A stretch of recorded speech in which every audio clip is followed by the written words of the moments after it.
Today's March 28th. Today's quote is entitled, "It's the Same." This is a quote from Srila Prabhupada about Mayapur.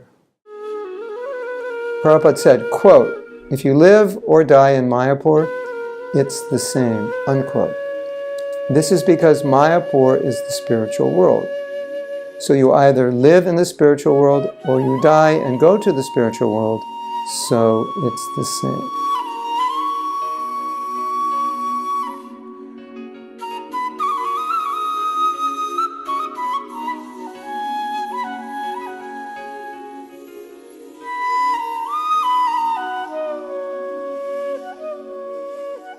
Prabhupada said Mayapur is the most sacred place in the universe. It is the spiritual world. It's the holy dham.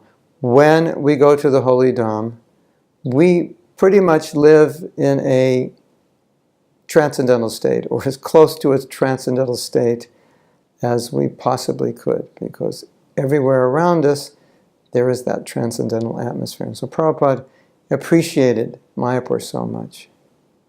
And when the devotees came to Mayapur, they would say, "Thank you, Prabhupada, for bringing us to Mayapur." Prabhupada would say, he said, "No, this is your home. This is it. This is the center of the universe. This is where we belong."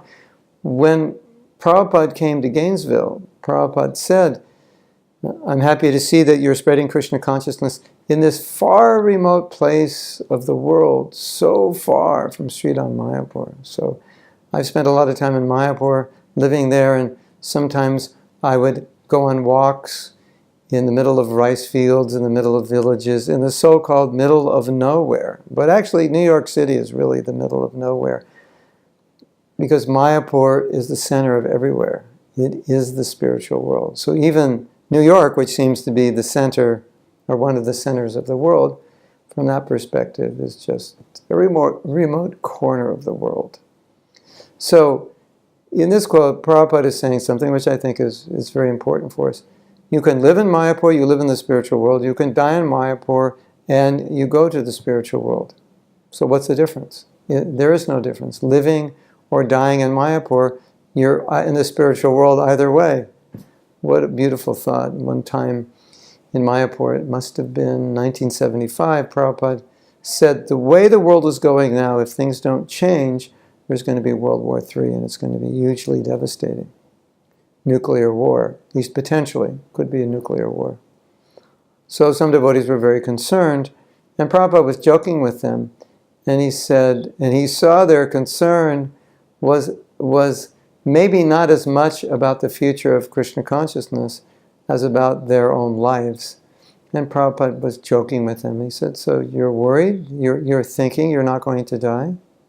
So if there's a war, maybe you'll die sooner, but you're thinking you're going to live forever. Why are you so concerned about dying?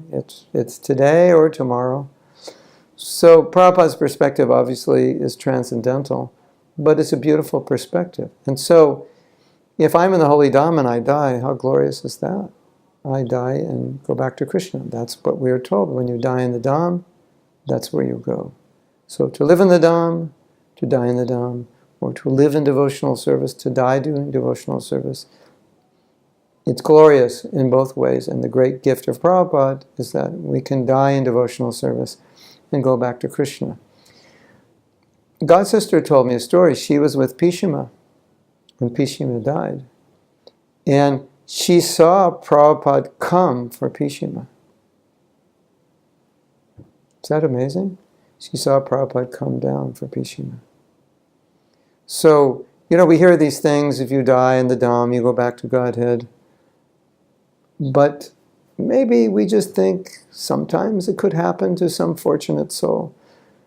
But we don't want to underestimate the power of Srila Prabhupada. We have heard God brothers who had left Krishna consciousness, who when they were dying, Prabhupada appeared to them. Just today, I heard a story, amazing story, where a woman was arrested, a devotee, and it must have been in a Muslim country or some country where they were trying to deprogram her, and they got someone who could do some black magic on her.